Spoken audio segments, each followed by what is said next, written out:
In the last video, we made the most powerful sword in all the mods 10. And in this video, we're going to make the strongest armor. Now, as much as I hate to say it, this is probably going to be just as much modern industrialization as the last video was. However, at least at the end of it, we get some incredibly strong armor that we can use and will never die. Very similar to last time, I believe that the armor that we're going to feed these machines to upgrade will most likely remove all affixes and enchantments right now. Later on in all the mods 10, it may not. They may update it and fix it. So make sure that if you want to keep your enchants, that you take it off. And the easiest way to do that is putting some books on the ground with your armor and dropping an anvil on it. I'm so excited for this video. Don't forget to like and subscribe. Let's get into it. All right, so last time we upgraded our assembler and our packer to quantum with a quantum machine hull. We added a quantum upgrade in here so it can make whatever we need to.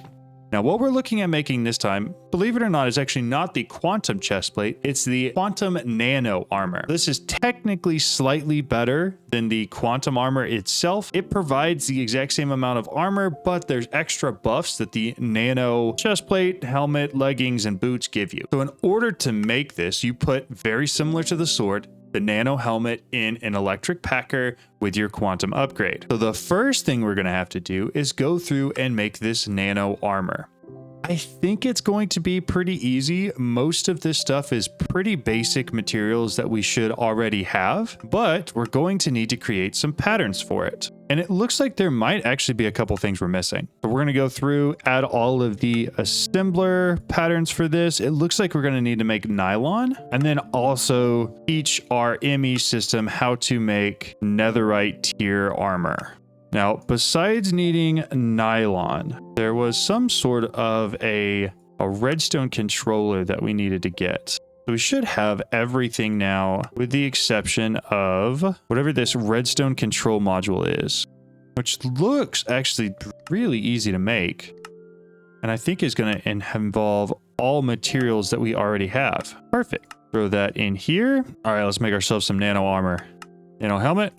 Let's start. And I think we're going to do these one at a time. While we're doing that, though, what does this get used for? I want to see what the player transmitter is actually used for, because I would like to set up a couple more of these, because all of this armor actually runs off of power. And so I would like to have it all charged up constantly as much as I possibly can. So that would be the Nexium emitter, which I do actually have to create some more of. I'm gonna go get some more player aerial pearls real quick so that I can make some more of those player transmitters, because I would like to have 10 of them going at the highest tier. I think that would be way more player charging than I need, but would keep everything charged up at a ridiculously high rate. So what we're gonna do here, I'm gonna power this on, and I'm gonna try to find some zombies to click on. It looks like all the zombies are on this side. That was so easy. All right, we'll turn it back off. So now I should be able to make 10 player transmitters. I just have to have a binding card in there, and then we're gonna actually take them all and put them right in a line right up here. That should take quite a bit of power to charge them all. I'm not super worried about it, but that means I also need to get 10 binding cards. All right, how's the nano armor coming along? Distillery still working. Normal binding cards, it looks like, are pretty easy to make. Ooh, nano helmet's done. I think we need to make a pattern for the binding card.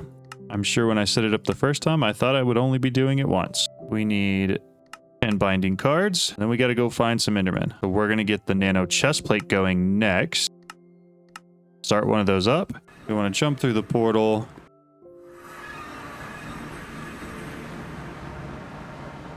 I would like to put all of these on my hotbar.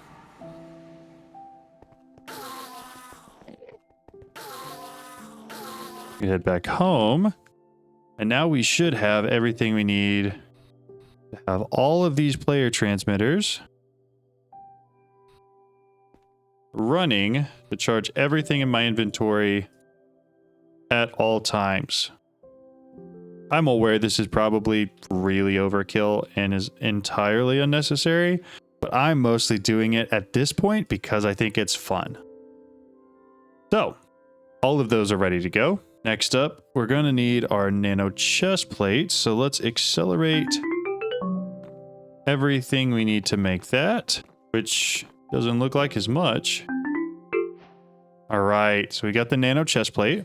Next up, nano leggings. Start that one. Accelerate all the machines we can find that are doing anything. This should be it. Looks like the most important one is probably one of these distilleries that's creating the nylon, and our centrifuge that's creating the carbon. And bingo, we got our nano leggings. That's pretty quick, honestly. Relative to everything else I'm doing with modern industrialization, that is really quick. The last one here, doing the leggings now. Or the boots. Yeah, the boots are done. Okay, so we have all of the nano armor, which is very exciting. So next up, we need to make the quantum nano armor, which is just as simple as putting a quantum upgrade in with the nano helmet. Now, it may take me a little bit to get all 4 quantum upgrades we need. It's also going to take it a hot minute to figure out what else it's going to take to create the quantum upgrades. All right, so it looks like the only thing I'm missing is a little bit of coke dust, and we've got the rest of everything ready to go. We're going to get that coke dust going, accelerate all of our coke furnaces, and then we'll make the 4 quantum upgrades. All right, 4 quantum upgrades are done. So now all we should have to do is throw these into a packer with the nano helmet. And it may actually help to accelerate this. And then I believe it's going to put it all back into our ME system for us. And then we should have all of our quantum armor. Look at it. It's beautiful. Now, the only thing that I'm worried about is we're going to need a lot of Godforged pearls in order to do the affixes for these. It's also going to take a ton of XP to do all of the enchants. Now, the actual armor itself, I'm not that worried about. Let's see what we look like. Oh, yeah. I'm a fan. That looks awesome. Okay, so from here, we need to do affixes and enchants. Let's start with putting it all through the reforging table and seeing what kind of forges we can get on it. Armor toughness does not matter at all for this. I would rather not have this speed, honestly, but it looks like I'm getting speed no matter what. I think we're just going to do the top tier one because whatever. Minus 90% burning time. That's interesting. I think we'll do the top one. I just need one more sigil of rebirth. Get our helmet back in there. Do the top tier one. Come in here and we're going to upgrade them a little bit. So fireproof, I basically don't burn at all now. Fortunate, maxed out our luck. Iron forged, I don't care about. Honestly, we could re-roll that. Yeah, I'll take an oxygen bonus is better than that. But I don't think any of those other enhancements are going to matter to me at all. Need more levels for that, but that doesn't really matter. I would like the speed when attacked. I think that would be a good one. We'll max out that one once we get back with all our levels for the sake of decreasing our mag, but our attack damage doesn't matter. That's the problem I'm running into. I don't know what to put on there because I do an infinite amount of damage. Might as well put in Ender Search gem. Does it accept Brawler's gems? Does not. Then we just do luck, I guess. Add some extra luck. All right, y'all might have to tell me what enchants are even worth putting on this armor. I don't need any type of protection. Depth Strider might be a good one. We could do Soul Speed, and Stable Footing is good. And then maybe Feather Falling. We can do those for our boots. Set those off to the side. Next, we want to do leggings. Probably should put Blessing on everything. Poisoning, might as well. Swift Sneak is good. Thorns I like. And that's it. All right, let's go use our anvil. Upgrade these two real quick. So we'll put boots in there. We'll get all those put on there. We'll do our leggings next. Perfect. Now I just have chest plate and helmet. I will put blessing. I like icy thorns, poisoning. That should be it for the chest plate.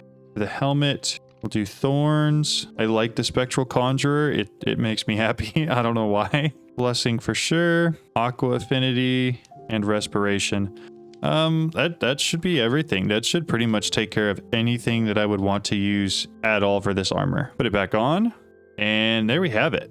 So that right there is the strongest armor in all the mods 10. We got some incredible affixes on it, some ridiculous enchants on it, and it in and of itself is ridiculous armor just by default. After making the quantum sword, this really wasn't that bad to make. Once you have the ability to make the quantum upgrades, it's really a pretty simple and easy process. So there you have it. That's the process for making the strongest armor in all the mods 10. Hopefully you guys enjoyed this video. If there's anything I could do to improve on this process, if there's anything I could do to make this armor stronger, please let me know down in the comment section below. I think there's probably some different configurations of the enchants and affixes, so let me know what you would prefer on your armor, because there's a lot of people that watch these videos and want to see what the best actually is. And I know I'm probably pretty close, but you may have different opinions on what you think is better. Anyways, that's gonna do it for this video. Don't forget, you're special. I'll see you guys in the next one.